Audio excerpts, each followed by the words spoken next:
Ça, les amis, c'est le rayon gâteau d'un supermarché. Tous les produits qu'il y a sur ces rayons ont ce qu'on appelle une palatabilité élevée. C'est ce qui fait qu'on aime les consommer et qui provoque une sensation de plaisir lorsqu'on les mange. Du coup, ça pose une question. Étant donné qu'on est constamment entouré par ce genre d'aliments, est-ce qu'on peut réellement faire confiance à son instinct ou à son intuition pour s'alimenter? Parce que l'intuition, si on en croit la définition du mot, c'est une forme de connaissance immédiate qui ne recourt pas au raisonnement. Sauf que dans la vie de tous les jours, on peut dire sans trop de risque que notre intuition est influencée par les événements extérieurs. Si votre journée se passe mal, il y a de fortes chances pour que votre intuition vous encourage à manger quelque chose à la palatabilité élevée. Sauf que, si vous avez envie d'atteindre des objectifs sérieux, c'est probablement pas la meilleure chose à faire. Est-ce qu'il faut alors choisir entre la contrainte ou la satisfaction instantanée? On va essayer d'y répondre aujourd'hui.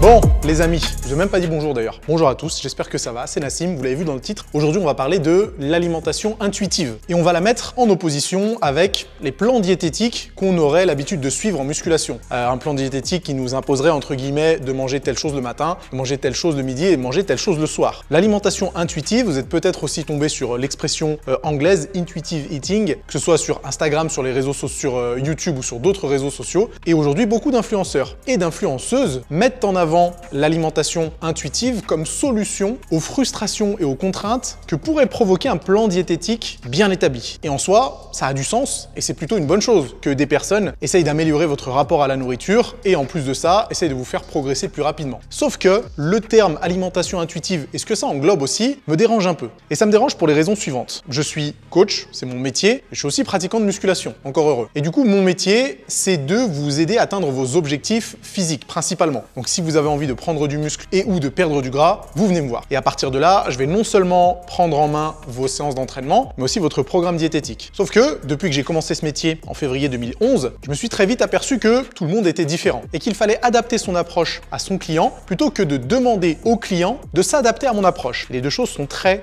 différentes. Donc en tant que coach, si je veux que mon client ait des résultats, je peux pas me permettre de lui imposer des choses qui sont reconnues comme bonnes si sur lui ça ne fonctionne pas. Petit exemple concret, si un client vient me voir et me dit qu'il a envie de prendre du muscle mais qu'il ne peut s'entraîner que 3 fois par semaine, et ben moi je vais pas lui imposer de s'entraîner 6 fois par semaine, je vais m'adapter à sa contrainte pour construire le programme d'entraînement le plus efficace possible avec 3 séances par semaine. Ça me paraît logique. Mais pour la diète, c'est exactement la même chose. Si j'ai un client qui ne peut ou n'a envie de manger que 2 fois par jour, je vais pas lui imposer de manger 4 fois par jour parce que ça serait plus efficace. Non, le coach doit s'adapter aux contraintes du client pour construire le programme d'entraînement et le programme diététique le plus efficace en fonction des contraintes de la personne. Et donc c'est là où l'idée d'alimentation intuitive me dérange un petit peu. Parce que maintenant, de plus en plus, lorsqu'on a envie de suivre un plan diététique bien déterminé, bien défini, avec tel aliment, telle quantité, à tel moment, eh bien on peut avoir des influenceurs, des influenceuses, des coachs, hommes ou femmes, déconseillant cette approche au profit d'une alimentation intuitive, sous prétexte que l'être humain n'est pas fait pour suivre des plans diététiques et que son instinct est très efficace pour prendre les meilleures décisions possibles niveau alimentation. Sauf que c'est tout simplement faux. Vous savez, je suis pas psychologue, mais j'ai coaché plusieurs centaines de personnes depuis que j'ai commencé ce métier, et puis plusieurs milliers de personnes ont suivi mes programmes de musculation. Et j'ai eu tous les profils différents. Des personnes qui pouvaient s'entraîner beaucoup, d'autres très peu,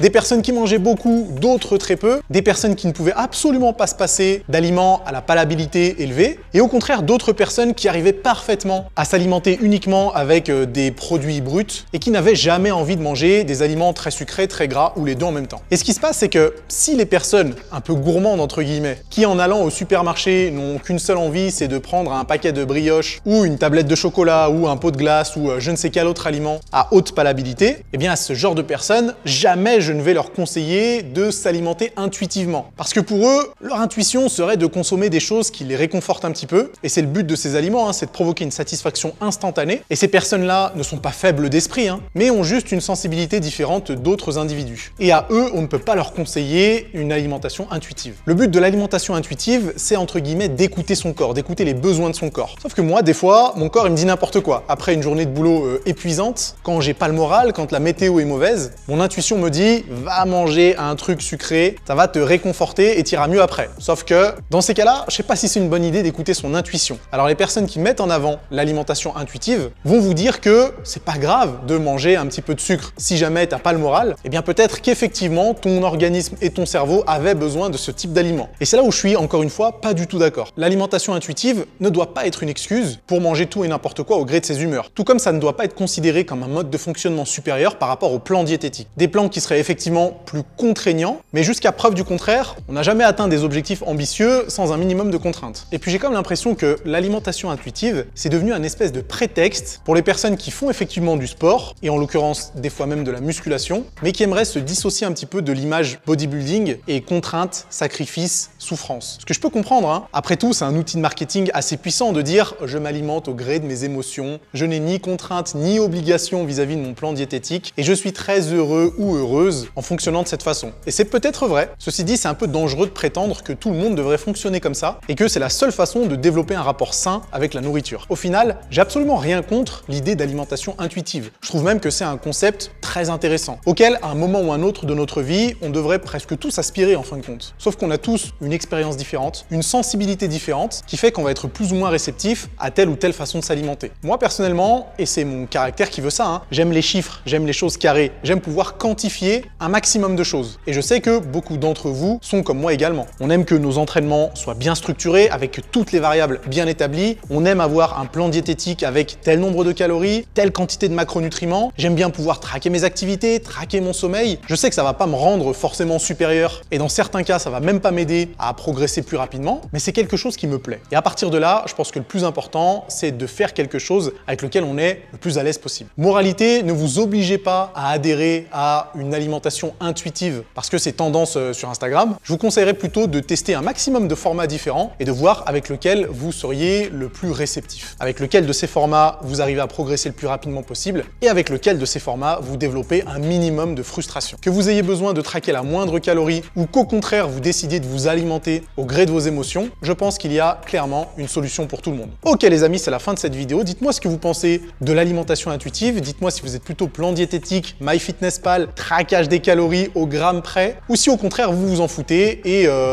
vous fonctionnez très bien de cette façon. On continue à discuter de ce sujet dans les commentaires. Je me ferai un plaisir de regarder et de répondre à ces questions. On n'oublie pas de s'abonner à la chaîne les amis. Vous savez que ça soutient énormément mon travail. Ça me fait toujours plaisir de voir le nombre d'abonnés augmenter et moi ça me motive à fond pour continuer à vous faire des vidéos très régulièrement. Donc on s'abonne, on active la notification, on n'oublie pas le pouce en l'air et nous on se retrouve plus tard dans la semaine pour une autre vidéo. A plus les amis.